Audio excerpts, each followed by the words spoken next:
First rate Wednesday morning, and the first rates any second will just start trickling in and just start trickling in. There you go in the first rates. Just a second. Just bear with me. Okay, there you go. It's a flat start for the Nifty, flat start for the Bank Nifty, flat start for small and the mid-cap indices as well. Nothing large, nothing big which could be talked about in terms of a mover. Adani Wilmar. Well, media is reporting that Adani Group could be looking at exiting their ownership in Adani Wilmar. Now, what happens to Adani Wilmar if Adani's they move out? Could there be an open offer? Because they own about 44% stake between Adani and Wilmar. I mean, they're two partners here, two promoters here, if I may say so. The breadth of the market, I think it is looking meaningfully better versus what the tone of the market is. Now, let's look at the consumer stocks and the fintech stocks. Consumer tech and fintech. Zomato, Policybazaar, Paytm, Nykaa. I would also say Delivery. It's a new age company. Zomato 92, 102 has become 92. Nykaa flat, just lost its sheen and shine actually. And then you've got Policybazaar, which is 745. So I think it's a day where things are looking weak. Will the market direction be a drift lower or a drift higher? Well, initial rates are indicating that it could be a drift lower. Aisha? A lot of other stocks which are also going to be in focus this morning, and let's quickly bring up that list. Adani Wilmar, of course, is one stock that Nikunj just flagged off. If we can just get in that stock again for you, 3.5% lower near abouts in that stock. Phoenix Mills, by the way, they've managed to deliver a good set of numbers. They've managed to beat the street expectations. That stock has gapped up about 3.25%. There's, of course, Religare Enterprises as well. A blowout set of numbers on a year-on-year comparable basis.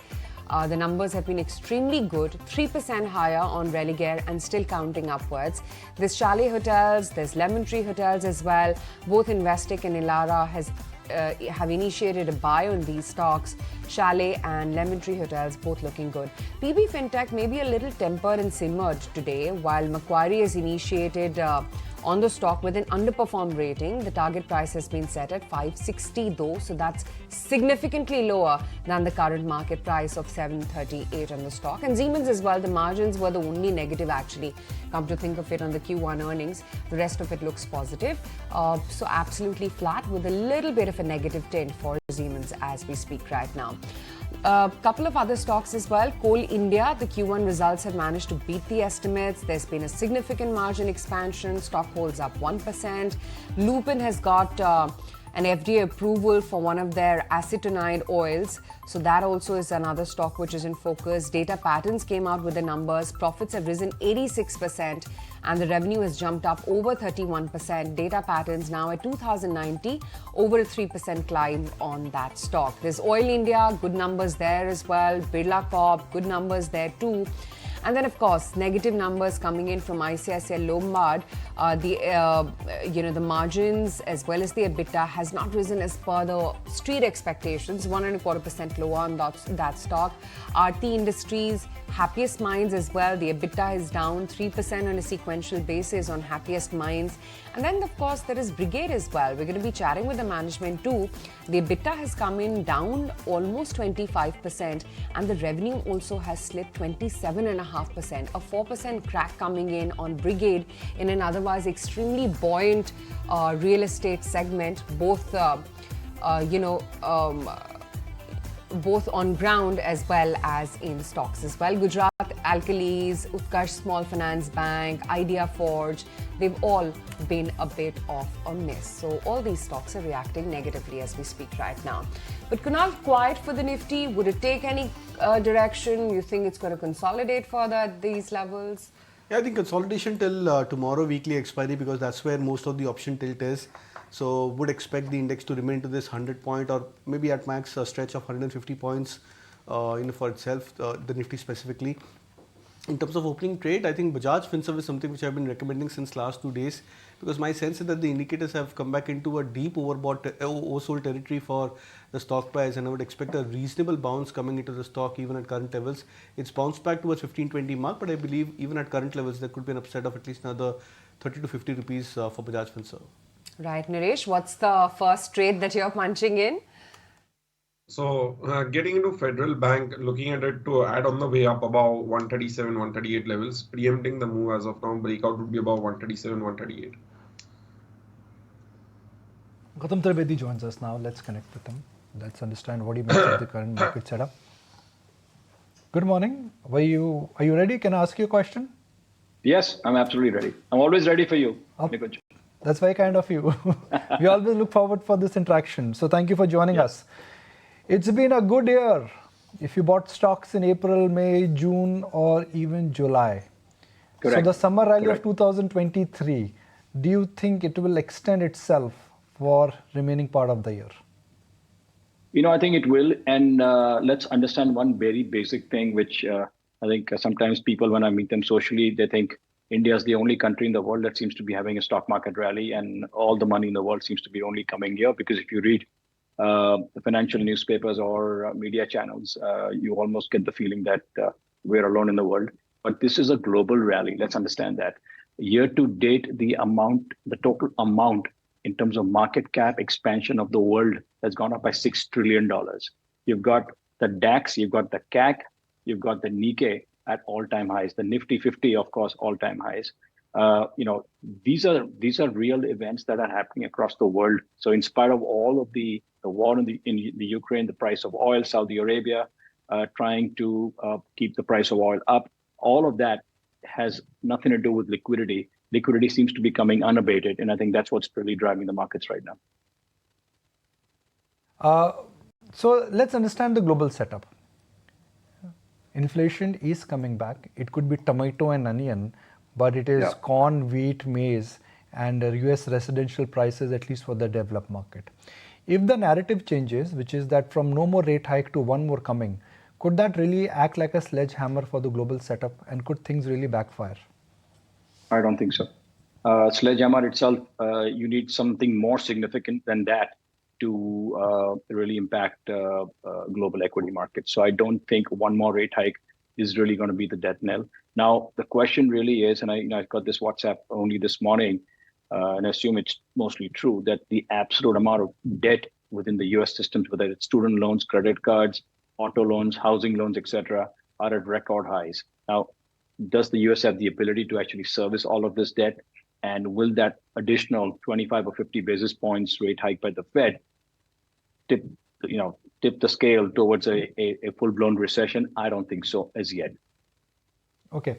If I look at your current portfolio construct, it's centered around banks. Yeah. And a lot of banks, HDFC Bank, Axis Bank, IDFC Bank, ICICI Bank.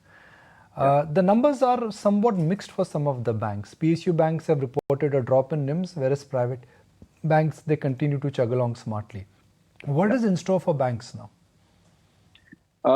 So if you're right about that. If you look at the private sector banks on an aggregate basis, you've seen NII growth of about 27%. Again, this is for the first quarter results. You've seen a PPOP growth of as much as 34% and a 38% growth in PAT. So numbers have been spectacular. But going forward from here, I guess the one concern that we have is that NIMs have, I think, for the time being, peaked. Credit growth also has to some extent has started to moderate from around 18 to 20% to about 14 to 15%. So I think from these levels, you will see probably moderate gains in the banks. Having said that, the one thing that the bigger issue that I find within the banking sector, especially the corporate lending book, is the fact that no matter which company I meet, every promoter seems to be having only one agenda. How soon can I get to net debt zero? Or in some cases, net cash. So there seems to be a huge aversion to debt. And that this obviously began pre-COVID when the entire NPL problem blew up in our face. And since then, a week doesn't go by when I meet a promoter who says, I want to be debt-free as soon as possible. So that is a concern from a corporate lending book. Gautam, hi, morning firstly. We were just discussing in the morning as to what then is the core portfolio strategy. Be lazy, that's going to work out best. Don't try and venture into leverage trades. Yeah, I think, I don't know. I don't think leverage is such a bad thing, first of all. So, when these promoters say that, and I say, little leverage is only good for you. It's good for your ROE. But I guess I think the impression they seem to have is that lower the debt, better perception from an investor's perspective, and a better market cap. So that's at least the way they seem to be, I think, thinking about it. But from a portfolio construct standpoint, I think if you look at the results so far, the sectors that are doing well are B2B, B2G for sure. You've seen what's happened with defense and railways. And then the premium and luxury segments, whether it's cars, hotels, air travel. If you look at the hotel industry, for example, June RevPAR was up 27% over pre-COVID levels. Ethos, look at that. What a great story that is. Revenues up 10%, PAT up 40%, same-store sales growth 23%. So there are pockets of India that are actually doing very well and seem quite disconnected with things like the rural slowdown, which seems to be making some sort of a comeback. But I'm just saying, there are pockets in India that are completely disconnected with what you see in terms of a slowdown in the rest of the economy. Gautam, you've been a big votary of urban consumption, and you bought into stocks like Landmark, you bought into stocks like Varun Beverages, you bought into stocks like Sapphire Foods. Yeah. Where are some of these urban consumption stocks headed? Because A, it's a niche pocket, B, there's a base effect which would kick in. Yes, I agree. But if you look at, let's say, Sapphire Foods, or even a Landmark for that matter, and both in some sense are similar because both have branch expansions taking place, whether it's adding more restaurants for Sapphire, Kentucky Fried Chicken, or Pizza Hut, or for Landmark, geographically moving to other parts of India because they are focused on the West. They have Delhi, they have Punjab, and then they have a agency of Mercedes in Kolkata and Madhya Pradesh. So I think while you may not see necessarily a big SSG growth for both of these businesses, you will see revenue and top line and progressively EBITDA growth because the absolute number of branches will keep expanding. Investing right now, apart from buying car companies, watch companies, pizza companies, I think Eureka Forbes has made it up there. So now you're playing the full chain, right? First, bet on water, clean water. That's what all of us need. Clean water, simple. And with clean homes. I know. I'll tell you, your point on Eureka is interesting, but I'll tell you why we bought it in the first place. Because we're, as you know, our ethos of, no pun intended, but ethos of buying companies is that we try and see if the company has a trigger that's embedded in and that hasn't played out as yet and will play out over the next 3 to 4 years. So specific to Eureka Forbes, I think, which is a classic example, a company that wasn't doing too well under the previous management, taken over by Advent, which has a history of turning around companies, Crompton Greaves Electricals being a case in point. And basically they brought in, one of the best CEOs in the country, Pratik Pota, who did wonders with Jubilant Foodworks. So that, I think, is a great turnaround story, which will play out over the next 2 to 3 years. I'm not saying a quick fix to Eureka Forbes in 6 to 8 months. You will see that happening. So that's the reason we bought Eureka Forbes. But to answer your question, I think the other businesses that one needs to focus on, and again, these are newer businesses that have got listed in the past about 12 to 24 months. Wind, you're seeing more activity now in solar, and I mean, wind's really taking off. If you see the kind of tenders that are coming out and the government's own target of 10 gigawatts of annual tenders for the next several years, EMS companies, and if you look at the non-Amber and the non-Dixon, you're seeing a significant, growth in those companies. They have obviously higher EBITDA margins and very different and specialized products. I think smart meters, that's going to be a big business as well. And, we have one listed drone company. I'm sure more will follow. So you've been very forthcoming with a lot of holdings in the portfolio, but I also wanted to get in a sense from you as to any sector or space you believe that is very overvalued in a market like this? Good question, because the whole market's overvalued in some sense. But I think, well, we've erred in investing in IT a little too early. Probably now might be a good time to actually start building up smaller positions in IT. But, I think, I don't know, I'm struggling to answer that question because, I mean, a lot of stuff is out there is good, but expensive. And I think it's going to remain, unfortunately, expensive for a while. So I don't really have a better answer than that. Right. Okay, Gautam. Short chat, but pretty cohesive in terms of the ideas and what your take is right now on the market. Good to have you on the show as always. Thank you. Thank you. Okay, that's the take coming in on the markets. What to buy, what not to buy. But let's welcome on board Satish Pai from Hindalco Industries, the MD, and let's talk about how their quarterly performance has been. Mr. Pai, great to have you today on ET Now. Your macroeconomic challenges, coupled with slower than expected economic recovery in China, has clearly impacted your performance for the last several quarters. But now, as we look forward, what is your broad outlook for the rest of the year? So I think the two parts of the macroeconomic equation which are important is has the Fed sort of reached its interest rate hikes, and is the US economy not going to go into a recession? And the second part is the Chinese economy. So I think it would be fair to say that on the US side, there's a lot more optimism that the interest rates hike have reached more or less the peak. Maybe there's one more rate increase, but the US economy seems to be in good health. So I think that's the positive side of the macroeconomic equation.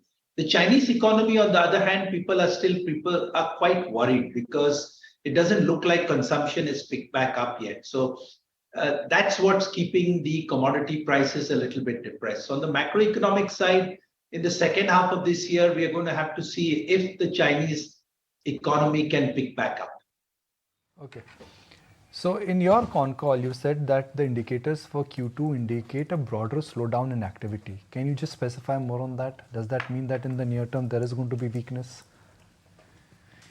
No, I really, what I said was that we have seen in our sectors, which is can, auto, we are seeing actually quite robust demand. In India downstream, both in aluminium and copper, we are seeing quite robust demand. What I said is that the aluminium prices will be in a range of 2100 to 2300, largely because of what is happening in China. So there is a certain weakness, and China is 50% of production and consumption of any big commodity. So really that is what could keep commodity prices depressed. The demand side seems to be pretty strong. Mr. Pai, hi, morning. Tell us a little bit more about how the geography-wise performance has been. Do you think that soft demand from Europe will continue to remain a concern? No, I mean, when you look at it again in our sectors, for Novelis Q1, auto was a record, 200 KT. So Europe, Asia and US demand was extremely strong. Aerospace is strong. So it's on the can side, and in can side, South America, Brazil was the only weak spot because of destocking. And we think that the destocking is largely over. And from Q2 onwards, demand there should pick up as well. The US demand in can has already come back quite well. Right. Mr. Pai, coal prices fell around 2% on a sequential basis. But going forward, what is your view on which way coal prices are headed? And subsequently, or rather consequently, what is your outlook then on spreads for the coming quarters? So I think that, our cost of production, as you said, was down 2% Q1 to Q4. And we are seeing that coal availability and pricing is moderating. So we are guiding that cost of production in Q2 versus Q1 will be down a further 3%. When we spoke to you, you did indicate that most part of the expansion will be inorganic, and you don't see any inorganic opportunity. Do you maintain that stance? Yes, I think that we are still very much focused on our organic expansion plans, both in Hindalco and Novelis. What about debt? Because that has risen this quarter, 38,500 crores from the earlier 33,000 odd crore rupees at the end of last quarter. What could that be attributed to, and what are your plans to offset debt? So look, the debt did not rise. If you look at our long-term debt, it's exactly the same level as it has been. What happened this quarter is there was a little bit of a working capital block because we imported quite a lot of copper. So it's just a working capital block that happened. We have our debt. We have no intention of increasing the debt at all. Sure. I would also want to talk about Novelis's EBITDA per ton because that jumped 11% to now $479. How confident are you of achieving this kind of EBITDA per ton target of, say, $500 per ton in Q4, given the kind of macro concerns? Actually, we are confident that we may reach that even before Q4. Right. Mr. Pai, great to have you on the show today. Thank you so much for taking the time out. Let's just quickly take stock of where, Hindalco's stock as well is before we move forward. And that's the stock in trade for you, holding up just about mildly 0.6%. Quick take on what the market as well has settled in at, and it's pretty quiet, mildly soft, 19,561 on a Nifty futures as we speak right now. But let's address another set of earnings, and we've got the management of Prestige Estates joining in on the show right now. Irfan Razak, the chairman and MD at Prestige Group, on the show to talk about where their numbers are headed. Mr. Razak, great to have you on the show. Firstly, I want to talk about, pre-sales as well. You've reported a record pre-sale for the second consecutive quarter, despite actually Q1 being weak for you, right? And the numbers as well indicate that. Do you then expect this kind of momentum to continue? Good morning. Yes, I think we are quite happy with the pre-sales. And I believe that we'll beat these pre-sales this current quarter. That's the whole plan that we have, because there are a whole lot of launches that we've planned in all the three cities that we are operating in, that is in Bangalore, Hyderabad and Mumbai. Chennai, we have a big launch, but that will happen in the following quarter. So, but there is a lot of traction and there's a lot of demand that is coming in, and the pre-sales are happening and they're pretty robust. Are you comfortable and confident about surpassing your 16,000 crore guidance? More than comfortable. Okay, great. You'd also earlier guided for doubling your sales by FY26. So by FY26, are we looking around 25,000 crore rupees worth of pre-sales then? We are also adding up certain geographies. You see, like we were to be in NCR, but somehow the one project that we tied up, that didn't take place because the approvals didn't come through. But we are working relentlessly to see that we pick up something there, and that will also add up to the overall portfolio. And we are pretty confident. We definitely want to stick to some of the metro cities, and this is where the numbers will come from. And also we are looking at scale in our projects, and this is the confidence that we have. And I think if we end this year handsomely, which we will hopefully, and the next 2-3 years are going to be quite robust, and I believe there is a lot of scope still, and growth can come in without any problem. Why are you looking at diversifying? First it was west and now it's going to be north. Is that a de-risking model which you're consciously following, or has Bangalore saturated for you? Morning, Nikhil. See, the main thing is it's not about saturation. I can't draw this water from the same well all the time and I expect growth. So I have to diversify to different geographies, and the best thing to choose is to pick up the metros, and there is an opportunity there. There's a lot of demand there, and the number of players in that market also are very few and far between. So we believe that we go in and strengthen ourselves and also the market there. That's the whole idea.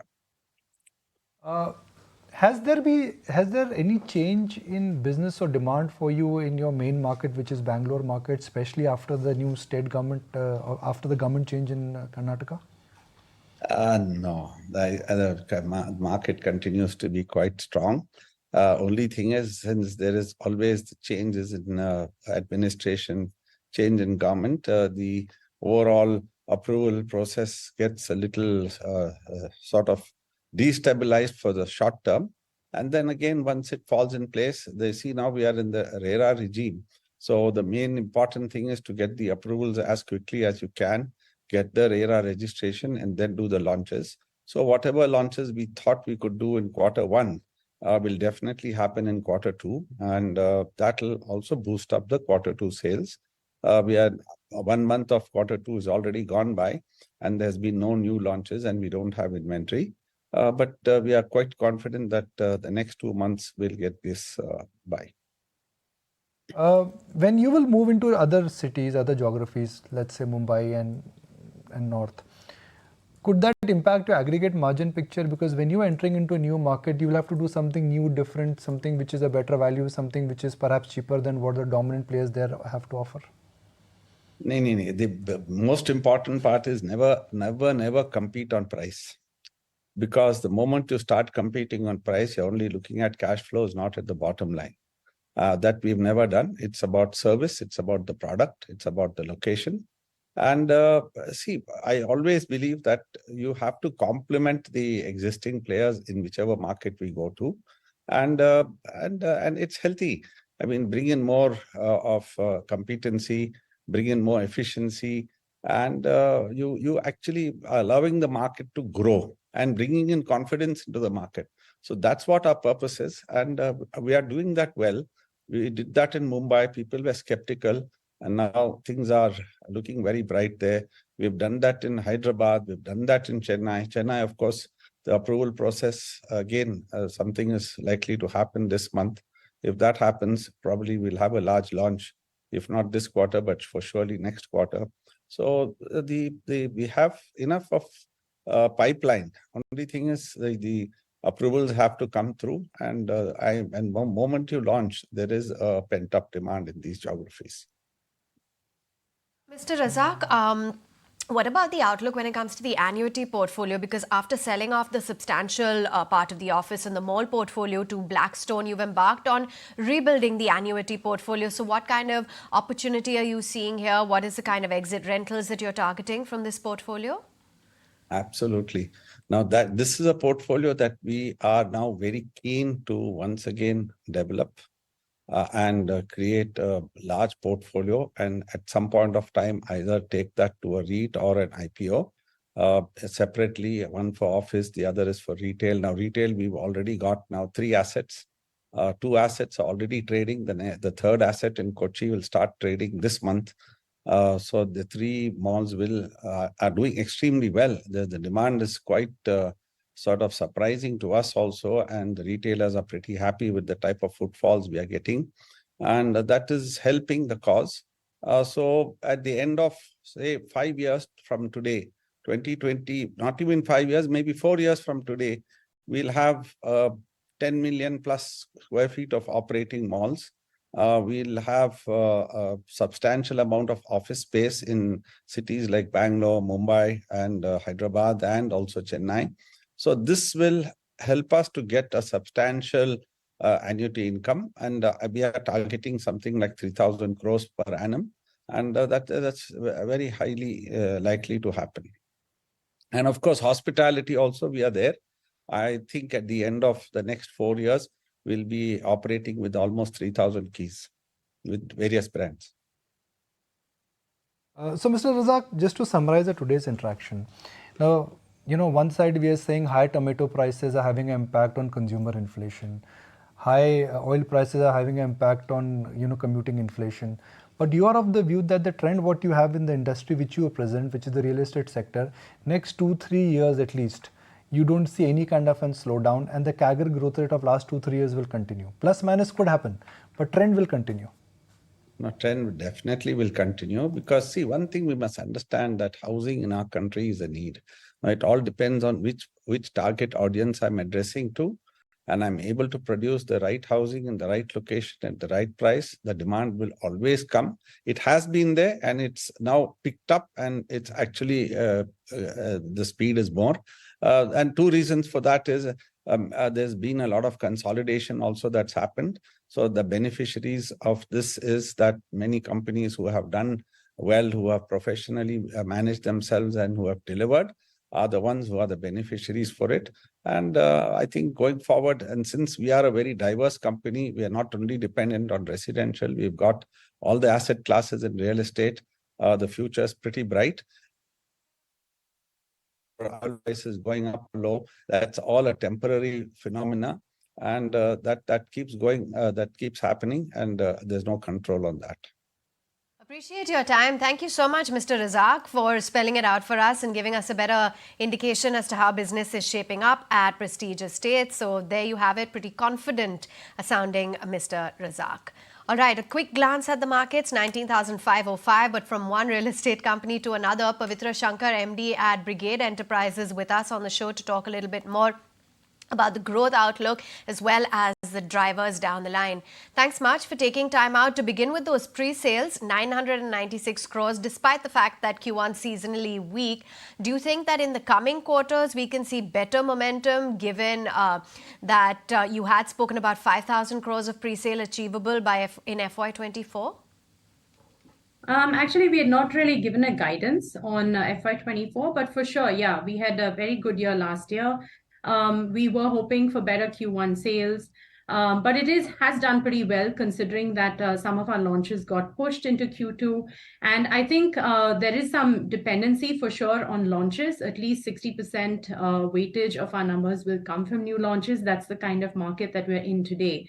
And in Karnataka, we've had a change of government, and that has led to some kind of delays in approvals, and we're hoping that this will get resolved soon. And basically, all of our projects will be able to launch on time. So while we're very, very confident about the residential market, there is a dependency on the launches coming through.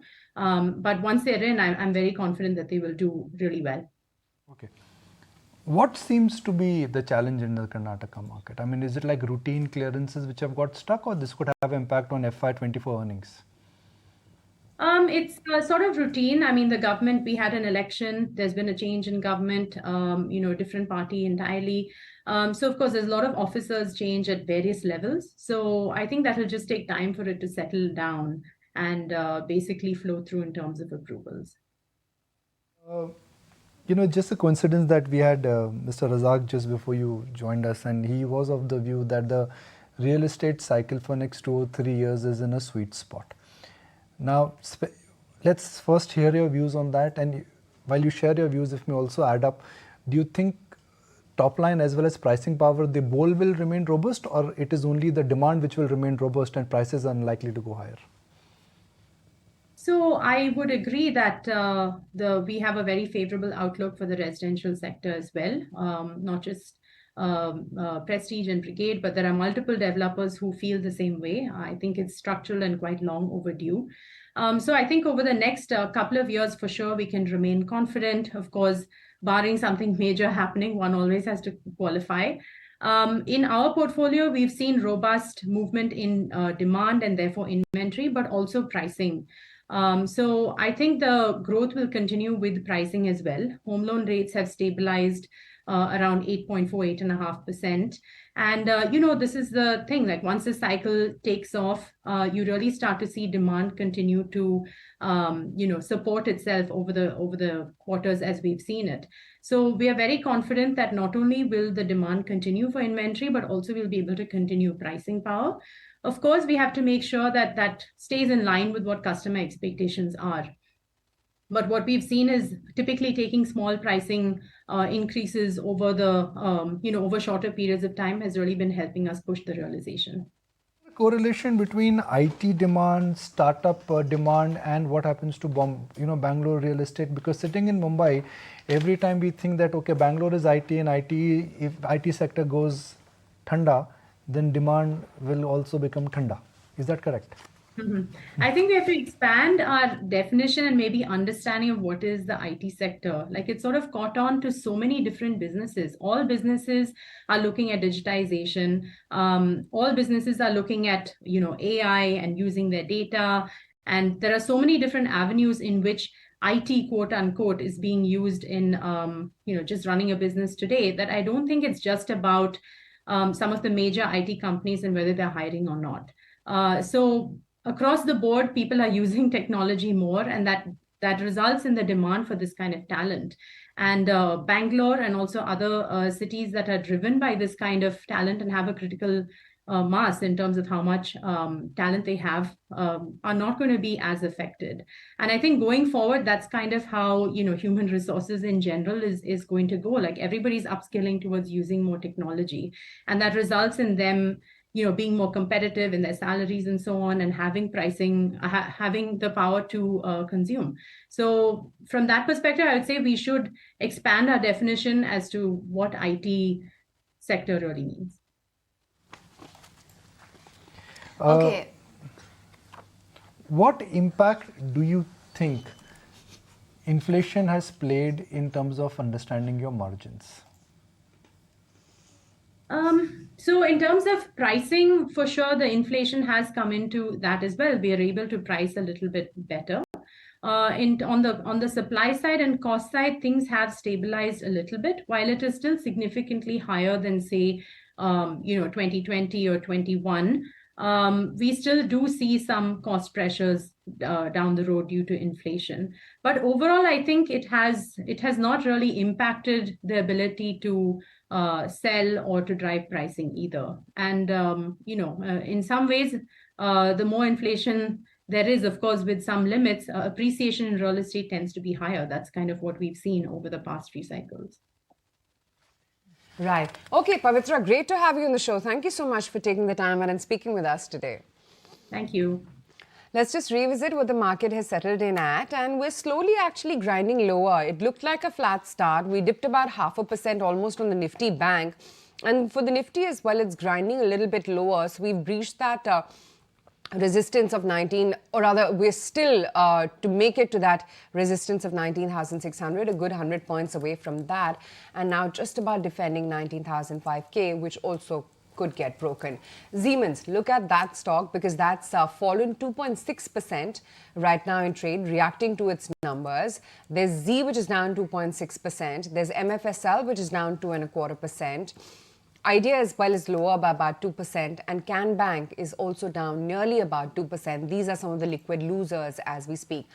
You've got trend numbers today, but guess what's jumping up? It's actually ABFRL. That's the top F&O gainer this morning. It's a 3% dash up that you're seeing on that stock. That's holding up quite smartly. Trend, though, is a lot more tempered ahead of its numbers later today. Hindustan Copper, which is gaining about 2.5%. Dr. Reddy's is looking very smart. That's up 2.5% as we speak right now. If we can just bring up those stocks, that's Hindustan Copper at 150 thereabouts. There's, of course, DRL as well, which is looking strong in today's session. Ipca Laboratories is the other one, and India Cements, which is also holding up by about 2% or so. And it's quite interesting to note that some of the top movers today are all from outside the index, because if you look at the index composition right now, you've got a Divi's, HCL Technologies, Maruti, they're all under pressure as we speak. So is TCS.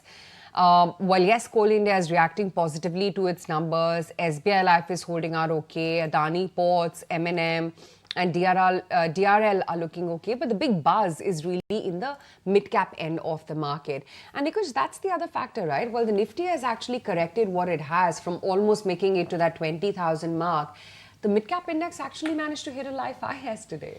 So, Asha, when you are in a bull market and when benchmark indices is settled in a range, then typically action will move to mid and small cap stocks. So the market has not reversed. If you were in a market because of global factors or because of local factors, benchmark indices would have reversed, then mid and small cap stocks up until now would have got smoked. So I don't think we are staring at a serious reversal. Since we are not staring at a serious reversal, liquidity on the margin, I think one would say is neutral or it is balancing, because FIs are selling, DIs are buying. HNI investors, frankly, they don't care about what's happening in Nifty. They only look at individual stocks, and that's where I think the action seems to be moving. Are we in that phase of the market where this kind of an outperformance is likely to continue? I doubt it very much. I'm not sounding bearish for the sake of sounding bearish, but I look at three factors to understand the market in the near term. Triggers, I don't see anything in August, excepting that Independence Day holiday. There are no triggers. Credit policy will come and go. Yeah. I think credit policy, my sense is that RBI will keep the guns ready to fight inflation. You cannot cut rates when tomato prices and when onion prices and wheat prices are going higher. I mean, there's no way you would do it. If at all, you would actually sound more hawkish than dovish. True. Unlike what RBI has been, that they've been very dovish rather than hawkish. Then you got earnings, which are behind us. Then you got liquidity, which is puffy-duffy, and you got valuations which are not exactly comfortable. So for markets not to go higher, either you need a lot of liquidity, or you need a trigger, or you need something to change at the global level. So none of it seems to be happening as of is now. on our side. Reversal will happen when one of the things really change.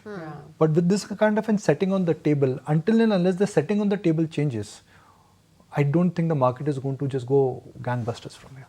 Okay, looks like right now there are lack of triggers globally as well as back home. In fact, let's hear it from Sridhar Sivaram, the investment director at Enam, as he shares his outlook on the defensive space. He also talks about the sector that he believes is the most undervalued at the moment. We like that space. So That's why I bought into I'm not defense. complaining at all. That's why I bought defense. Yes. Why do you like that space? You know, we've been debating this now. That look great big picture. I read a just flash which has hit my mailbox that the Indian government has now instructed Indian military that you even cannot use Chinese parts for the drone replacement. But defense orders are long cycle orders, 5 year, 10 year. You get an order to make an aeroplane to deliver in 7, 8, 10 years. Aren't markets pricing in too much here? Markets have started pricing these stocks like ABBs and Siemens of the world. Isn't there a disconnect? So I think there's some disconnect in some stocks, but I would also want to highlight that the offset clause is also making a big difference. I mean, this has been there for many years that if we give an order to an overseas company, 30% has to be manufactured in India. That is being enforced only in the last 4-5 years. The impact of that we are seeing on Indian companies is huge. And servicing the drones and Exactly. servicing the planes. Once you have the offset partner in India, then servicing of that equipment automatically comes into these entities, and we are seeing many of these companies seeing service income going up significantly. So apart from say the most intelligent part of say a drone or say a radar, which they may have some sort of the knowledge may not be in India, most of the other parts they are servicing. So I'm saying it's a whole ecosystem. The whole thing has changed over the last 4-5 years. So I think what the market is suggesting is good. Whether the valuations are right for today, I'm not sure. But if I extrapolate it for next 2 years and if everything plays out well, then there may be a story.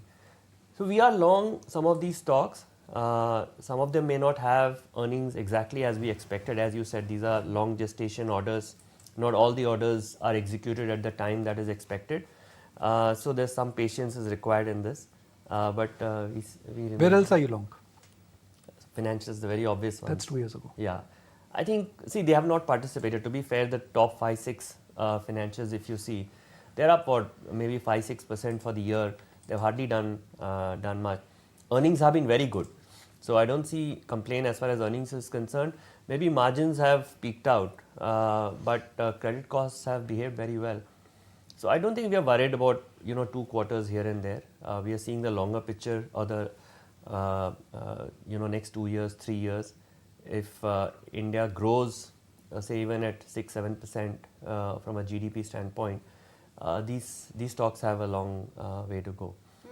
So financials is the consensus trade, right? Consensus overweight. What's the most underrated sector as per you where you would like to make a contra bet now? So I think contra bet, we've been long the PSUs generally. PSU banks, PSUs, and that trade has played very well. We are still very bullish on the PSU banks given the earnings. I mean, that's a segment where people, earlier there was a consensus negative. Now I would say it's a 50-50 where some people... But even the lower order banks and not just the large bank SBI? Yeah. So we're quite bullish on, there are just 4-5 banks investable in the PSU basket. So should I start taking names and you will say no for them and yes for the ones? Of them, barring 1 or 2, the rest are investable actually. And they look reasonably good. Look at their earnings. I mean, they're still trading at 4-5 PE. But why were NIMs were down? I looked at SBI and BOB, NIMs were down. Managements are saying that you hit a peak in terms of the credit growth. So if the business is not going to be in the expansionary mode, does it make sense just to look at value and then buy them? So I think over concentration on NIM also is an issue. So what you have to look at is what is the operating profit growth. So you look at the operating profit growth is still growing at say 10 to 15%. Your credit cost is broadly stable or down. See, keep in mind that credit ROAs costs are also going higher. So you keep in mind that private sector credit costs have already come down substantially. They are at on an annualized basis 50-60 basis points. Most of the PSU banks are, barring SBI, most of the PSU banks are in the 1 to 1.5% range in the credit cost. That can still come down to say below 1%. So what you're seeing is your operating profit growth is say 15%. Your PAT growth is almost 50-60% even now. And that's coming predominantly because of this reduction that we are seeing in the credit cost. And we think that will continue to play. some of these banks are trading at say 5% dividend yield now because they have to pay 20-25% of the profits as dividend. So I mean, whichever way I see, it looks an interesting space. We think that a lot of the re-rating has already happened. From here on, even if you get earnings growth returns, that itself could be 20-25%. Okay, that's the view coming in from Sridhar Sivaram on what he's making of banks as a space right now. In fact, before that, I just want to quickly bring up the Nifty Bank as well. While we're going to play out an exclusive interview for you next. The Nifty Bank right now, look out for that because that's cracked a good 230 points. So sitting pretty much at the opening lows. There's, of course, a lot of these banking stocks which are under pressure. I'm going to quickly, bring out that list as well for you. I can see HDFC Bank, SBI, Kotak. All of them are a sea of red as we speak. No major crack, but yes, definitely this is the underperforming end of the market this morning.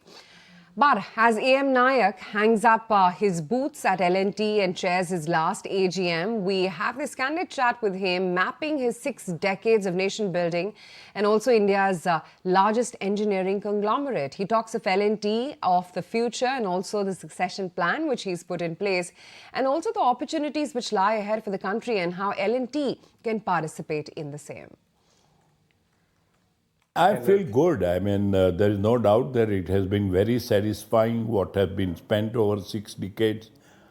And I have given a tremendous importance to succession planning, leader after leader after leader over the benches.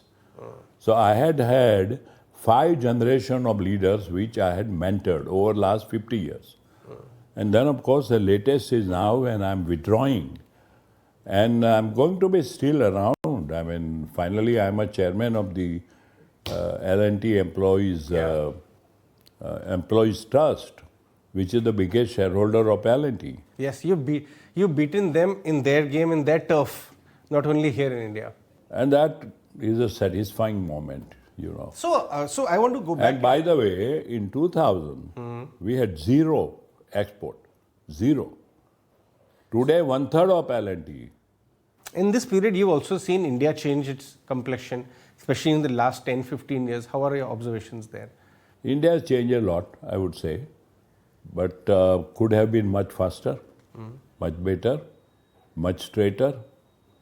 In the sense I mean, straighter means no malpractices, no corruption, and the business done in a very transparent manner. On that front, we need to improve a lot. So now that we are going towards some 3 to 6 trillion size of economy, opportunity... 5 trillion. 5 trillion in the next few years. What kind of opportunity do you see in infrastructure, in green hydrogen where L&T has got very high degree of interest and other new areas? Well, I mean, the point is there is a tremendous scope in our country with 130 crores. Any amount of work that you do is not, I would say, enough. Because per capita, you see, every time we say we'll become the 5 trillion and we'll become the biggest economy. My point is, what is your economy per capita? Per capita. Right? When you say I have overtaken UK, right? The UK is 75 million max. You are 1.4 billion. Sometimes you say 1.35, 1.3. Okay, let us take 1.3. Right? That is 14 to 15 times of England. So if you have overtaken, per capita, you are 1/15th of UK. I think that's the right way of measuring how the country is moving ahead to give an opportunity and take, let's say, maximum people out of poverty. To prosperity. I mean, if you become a third largest at 5 trillion, that's not enough for 130 billion people. So you mean to say, in absolute terms, it is not sufficient alone. We need to also, in per capita terms, improve the number. I think you have to look at only per capita. Okay. And what would it take to get there? To improve the per capita in much faster proportion? I think the rate of growth has to be in double digit. I think China has done it for 20 years, double digit. They may be in single digit now, but they've done it. And in 45 years from China, which was compared with India, now today they are competing with US. That is the power of concentration of what you can achieve in a system which is highly disciplined. It may be called autocratic. India, the problem is you move ahead and there are 10 people pulling you down. So the net improvement is very slow. That is why the growth which we are showing right now, you see potential of that improving going forward? Double, 12%. 12% from Yes. 6.5 odd. If China can do it, why you can't do it? The other- point is, are there any growth opportunities? According to me, there are. If you have resources, managerial resources, technical resources, and financial resources. Right? Now, if you are a very efficient country, people will look upon you and invest. Which is like they invested billions and billions of dollars in China. Now, when the world is talking about China plus one, that means alternative to China, China investment is for China. Outside China, we need another source. It's a golden opportunity for India. Are we not grabbing it nicely? Not good enough. Okay. That's what I was saying. Vietnam is much faster in catching up. So what about the stuff which we have done so far? How do you rate the work done in terms of infra spending, in terms of the way L&T or country? No, the country. Of course, L&T is participating in it in all the major projects. But how do you see the work done on infra and capital spending so far? Do you see momentum continue? I think, as I told you, with 130 billion people, we need 5 to 6 times more. 5 to 6 times than what we are doing now. However, if you look back, the rate of growth and spending in infrastructure and core sector has improved, no doubt. But it can be much more. Right. So let's come to L&T. The L&T which you have built up for tomorrow, as you were saying, for that, what are the areas where you see the sunrise sectors for opportunities from L&T's perspective? So far, what we are doing in yesterday's L&T, hydropower, clean air. Correct. Nuclear power, clean air, right? Then, if you do solar power, which L&T is the biggest, putting up the plant. Yes, EPC work. And you might be surprised to know we are doing 10,000 crore worth of solar power plant in Saudi, outside India. And this year our target is 8,000 more. Doubling it. So we have 50% outside, 50% within India. In India, basically the resources are not good enough. And the third thing is wind energy. Right? Now we are working on wind energy, not just green energy, so-called what you call. According to me, green energy is all these four energy. Put together. Now, wind energy needs a lot of space. And that you can't take away from agriculture. When the land mass, China has 3 times more. Yes. US has 3 times more. Canada has 9 times more. And if you look at per capita, it is much, much more. Yes. Right? US has 325 million people. 1/4 of you. But their land mass is 3 times more. Yes. Without Alaska.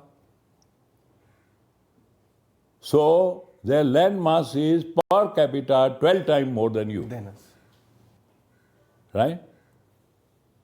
So I think you have a lot to catch up. And you got to have focused, dynamic, political will and leadership to be able to do it. How do you rate the current political leadership? We'll come to that later. Let me finish Okay. the green energy part. Now, when you talk about the, let's say, wind energy, as I told you, it requires a lot of mass, and then you will find the land is not that much available, and wind farms cannot be put up wherever you want. You'll have to see the wind velocity, wind efficiency, and when you take all that into account, India doesn't have too many areas which are also not agriculture friendly or agriculture oriented. So a lot of wind farms are going to come up in the coastal part. That means in the water, right? In the areas in which the wind energy efficiency will be very high. I think next 2 decades you will find a lot happening in wind energy, as you also will see a lot happening in electrolyzers and hydrogen and so on. And we are starting in that. We have allocated our shops ready. And I mean, design and engineering tie-up ready. So we are now today waiting for the project to come up, to build. And projects are still not economically viable. Right? And the point is, if you say green energy, where will you use? The power will be used for driving various kinds of durables. If you look at electric car, right? Battery is the problem. Yes. Basic issue in electric car is the battery intensity and life. So that you can put it over next 200 to 50 kilometers. And it doesn't run out in 50 kilometers or 100 kilometers. But we will talk about that later. Now you tell me, you had the next question. Yeah, I want to understand a little bit about, see, you gave us a slight tour in the L&T of tomorrow, that this is one very big area. We also see a lot of stuff happening in defense, in area of defense. That's also something which India is from net importer, is trying to do a lot of stuff indigenously. How that big opportunity shows up on L&T's radar now. We see a lot of good announcements there. Well, according to me, India has one problem: more talk than doing it. And if you see the capital expenditure in defense, by value, what have we done? $3 billion imported from US, $3 billion now imported from France, perennially we import from Russia. So per annum, not how many items is indigenous, how much spend is indigenous, and capital indigenous, because bulk of our money goes in operating costs. That you have several lakhs of soldiers and feeding them and salary of them and that costs infrastructure from them at remote places. So I think the main issue, what you are saying about defense, is much more need to happen, much more. And India must hurry up in that. That is because you have two adversaries right at the border, and joining them strategically to really fight with you. And that is Pakistan and China. And I can't understand, China has every year $60-70 billion trade deficit with China. This is what happened between China and US. US went on, outsourcing everything from China. And China was autocratic, so they could do what they want. And we have innumerable imponderables, so we don't have that speed. And therefore, we can't be China efficiency, or we are not. We can be, but we are not. So I think the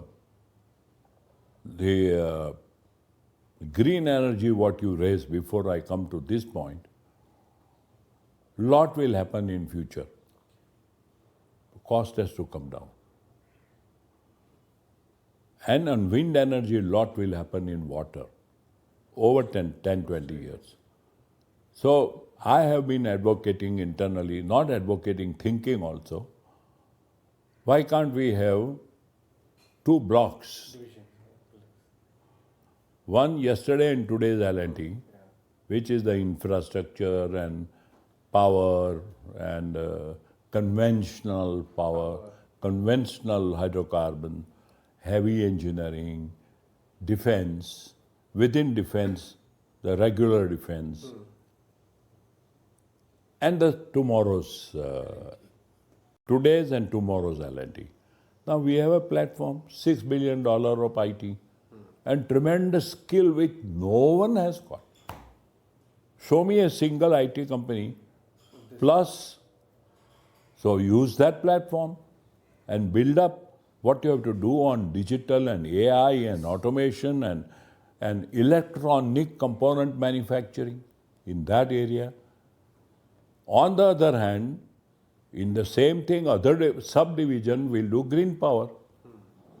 Now, when it comes to green power of wind, it may still be done because of the nature in L&T 1. Solar may be still done in L&T 1. So have you formalized some kind of a structure within? It is in my mind. I keep talking to our CEO. I'm sure that he has also similar thing in mind. And in our 5-year strategic plan, it is already reflecting. It has that kind of thinking. The problem is, I have been trying to get a CEO which doesn't upset the whole L&T. And that man wants 100 crore, 50 crore. 50 crore to nothing. You've had some conversations with whom? With some candidates of this sort? I had over time 2, 3, 4 candidates, but they always wanted huge stock option, like a startup company or very, very upcoming company where people give also the partnership and so on. Sure. The world have changed. So how will it fit into... And money has no value. How will it fit into the current structure, which you have also groomed over the years in such an amazing manner? Well, I think we will have to restructure not just as a division, 2 divisions, but little more where the rest of L&T don't see them. As some kind of a competition type. Yeah, and that's what we did for IT by forming a separate company. Otherwise, if they are part of L&T, which they were, it was not possible because 4 times more salary the industry was paying. If we pay, the whole L&T will go mad on us. Something will happen in this 5-year plan, which will be over in 2026 or another 3 years.